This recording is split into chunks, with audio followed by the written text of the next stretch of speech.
요단강을 건넌 후에 할례와 유월절을 지킨 이스라엘 백성들은 이제 점점 여리고성을 향해서 전진을 합니다. 그런데 도중에 여호수아가 아주 독특한 장면 하나를 목격하게 됩니다. 자신이 가는 그 길목에 한 사람이 칼을 빼어들고는 여호수아 자신을 향해서 마주 서 있는 것입니다. 아마 이런 생각했을 것입니다. 대체 누굴까? 아군일까? 적군일까? 내가 우리 군인들에게 칼을 빼서 전쟁 준비를 하라고 명령한 적이 없는데 이 앞에서 칼을 빼들고 있는 사람은 도대체 누군가? 여호수아는 굉장히 궁금했을 것입니다. 그래서 다가가서 묻습니다. 13절 뒷부분에 너는 우리를 위하느냐 우리의 적들을 위하느냐, 너는 아군이냐 적군이냐. 그런데 의외의 대답이 돌아옵니다. 아니다, 나는 너희에게 아군도 아니고 적군도 아니다. 그리고 하는 말이 나는 여호와의 군대 대장으로 여기에 와 있다라는 것입니다. 그 말을 들은 여호수아가 바로 얼굴을 땅에 대고 바짝 엎드립니다. 여호와의 군대 대장이 왔으니까 이것을 하나님께서 나를 만나주신 것으로 여기고 그 앞에 바짝 엎드린 것입니다. 그러자 군대 대장이 말하기를 내 발에서 신을 벗으라, 내가 선 곳은 거룩하기 때문이다, 이렇게 말씀을 합니다. 내 발에서 신을 벗으라, 내가 선 곳은 거룩하기 때문이다. 이것은 마치 모세가 과거에 떨기나무에서 요 하나님을 만날 때와 비슷한 장면이라고 할 수가 있습니다. 그때도 하나님께서 모세에게 말씀하시기를 내가 선 곳은 거룩한 땅이니 내 발에서 신을 벗으라, 이렇게 말씀을 하셨습니다. 그렇다면 이 발과 신발이 주는 의미가 무엇일까 하는 것입니다. 당시의 발은 오늘 우리가 신는 그 운동화처럼 그런 전체를 감싸는 신발이 없었기 때문에 자주 더러워지기가 쉬운 부위가 바로 발이었습니다. 그리고 신발이라고 하는 것도 대충 끈으로 이렇게 이어붙여 만든 샌들 같은 것이기 때문에 겨울 발바닥을 가리고 보호하는 정도로만 쓸 뿐입니다. 그러니까 발 전체를 감쌀 수가 없고 발이 자주 더러워지는 것입니다. 그래서 발하면 더러운 부분과 사람의 죄를 상징합니다. 예수님이 제자들의 발을 씻겨주실 그때에도 단순히 발만 씻는 것이 아니라 그들의 죄를 씻어주신다는 의미도 함께 있었습니다.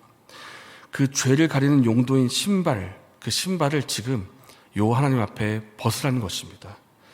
거룩하신 하나님 앞에 나의 죄와 나의 수치를 다 내어드리고 그런 부족한 부분까지 다 하나님 앞에 내어드리고 겸손하고 겸허한 마음으로 하나님 앞에 서 있으라라는 것입니다. 이것이 주는 메시지가 있습니다. 여호수아는 지금 가나안을 정복하러 왔고 싸우러 왔습니다. 그러나 실상은 하나님 보시기에는 이것은 하나님의 거룩한 땅 앞에 선 것이고 하나님의 거룩한 임재 앞에 서 있다는 것을 기억하라고 여호수아에게 말씀을 하시는 것입니다. 이 적군과 전쟁을 벌인다는 것은 굉장히 치열한 일입니다. 무기를 들고 휘둘러서 싸워야 되는 것이고 그 과정 가운데 땀이 흐르고 피가 흐를 일입니다. 내가 칼을 휘둘러 적군을 무너뜨리지 않으면 적군이 나에게 칼을 휘두를 것이고 내가 그를 쓰러뜨리지 않으면 그가 나를 쓰러뜨릴 것입니다. 그러니까 이 피비린내 나고 땀과 피가 흐르는 그런 전장이 바로 전쟁터인데, 그렇기 때문에 이 내 앞에 선 이 사람이 아군이냐 적군이냐 하는 것이 너무나 중요한 것입니다. 너는 아군이냐 적군이냐. 그러나 이 싸움을 치열하게 진행을 하다 보면 이 싸움이 어떤 싸움인지를 착각하거나 잊어버리기가 쉽다는 것입니다. 내가 나의 싸움을 싸우고 있다, 이건 내 싸움이다 라고 착각할 수가 있다는 것입니다. 그러나 지금 하나님께서 말씀하십니다. 지금 너는 누구 앞에 서 있는가? 지금 너는 하나님 앞에 서 있다. 거룩하신 하나님의 임재 앞에 서 있다는 것을 기억하고 이 싸움이 내가 너에게 명령한 나의 싸움이라는 것을, 하나님의 전쟁이라는 것을 기억하라고 말씀을 하신다는 것입니다. 그렇기 때문에 네 편, 내 편이 중요한 것이 아니라 지금 여호수아 네가 나 하나님의 편에 서야 된다라는 것을 말씀하신다는 것입니다. 여호수아는 지금 그저 강한 민족이 약한 민족을 약탈하고 수탈하는 약탄 전쟁을 하는 것이 아닙니다. 여호수아는 이스라엘 민족은 하나님의 백성으로서 하나님의 나라를 이루기 위해서 싸우는 하나님의 전쟁을 하고 있는 것입니다. 그렇기 때문에 전쟁을 수행할 때에도 내 생각, 내 경험, 내 판단이 아니라 하나님의 뜻을 따라서 말씀대로 전쟁을 수행해야 한다는 것입니다. 이후에 여호와의 사자가 말한 내용도 바로 이 말씀대로에 관련된 것입니다. 여리고 성을 정복할 때 말씀대로 정복을 하라는 것입니다. 6장 3절에 매일 한 바퀴를 돌되 6일 동안 그렇게 하라. 7일 때가 되는 날에 7번을 돌고 제사장들은 나판을 불라. 그러면 성벽이 무너질 것이다 라는 것입니다. 말씀대로 행한다는 것은 정말 믿음 없이는 행할 수가 없는 것입니다. 일주일 동안 전쟁을 수행하는데, 전쟁을 치르는데 일주일 동안 어떻게 칼 한 번 휘두르지 않고 화살 한 번 쏘지 않고 전쟁을 할 수가 있겠습니까? 이렇게 천천히 돌고 있는데 저들이 아무것도 안 한다 그러면서 여리고 군대가 갑자기 우르르 나오면 어떻게 되겠습니까? 그러나 이 모든 생각들, 이 모든 염려와 걱정들을 다 하나님께 맡겨버리고 그저 말씀에 순종하고 따라가는 것입니다. 하나님 말씀이니까 그냥 믿고 가라는 것입니다.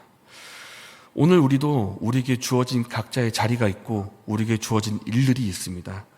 이때 우리가 하나님 앞에 서 있다고 하는 이 코람데오를 기억하기를 원합니다. 단지 우리가 내게 주어진 삶에서 일만 한다는 것이 아니라 하나님의 백성으로서 하나님의 뜻을 이루는 과정 중에 오늘이 있고 그 과정 중에 나의 일이 있다고 하는 이것입니다. 그렇기 때문에 내가 하는 이 일은 그저 내 일이 아니라 하나님께서 나에게 맡겨주신 일입니다. 그러니까 일을 진행할 때에도 하나님을 생각해야 되고 하나님의 말씀을 기억하면서 말씀과 함께 걸어가야 한다는 것입니다. 하나님 말씀 따라 걸어갔던 이스라엘 백성들처럼 하나님 말씀 따라 하나님과 함께 걸어갈 수 있는 저 여러분 되시기를 바랍니다. 이 시간 함께 말씀을 생각하면서 기도하겠습니다. 오늘 우리 각자의 삶에 주어진 일들이 있습니다. 그 일을 수행할 때 단순히 내 일이 되지 않게 해달라고 기도하면 좋겠습니다.